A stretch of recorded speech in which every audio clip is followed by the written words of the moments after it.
Welcome! This Hunt Library tutorial will briefly cover primary and secondary sources, including the definitions and purpose of each type of source, as well as some helpful examples. Let's begin with primary sources. Primary sources are the original documents and objects created during the time period being studied. They are considered fundamental sources, and their evidentiary value is high. A high evidentiary value signifies strong evidence and powerful arguments. A good way to think about primary sources is in reference to time.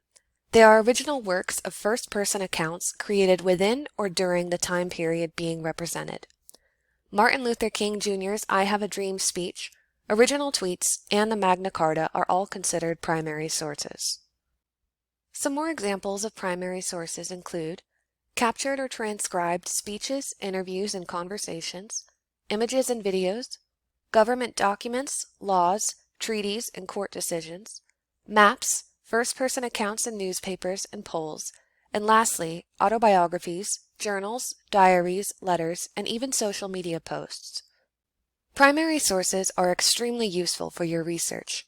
Use them to broadly inform your paper and its arguments, or to defend your thesis or paper positions. Additionally, primary sources create context and bring depth to your topic through first-person accounts or original research. They are unique because they provide a historical reference and a glimpse into the worldview of a set time.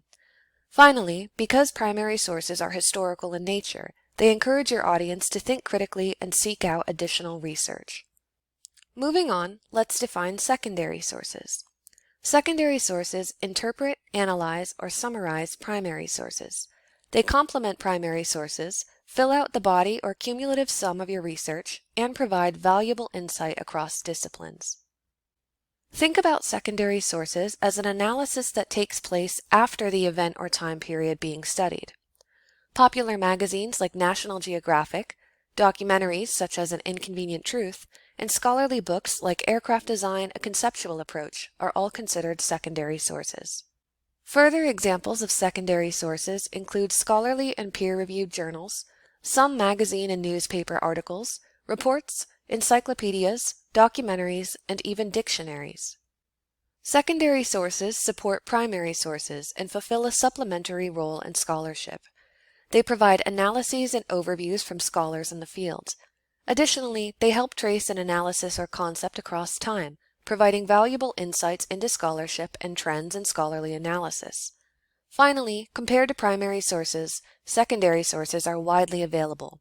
Use them to support your own research and analyses. For assistance finding primary or secondary sources, please contact Ask a Librarian.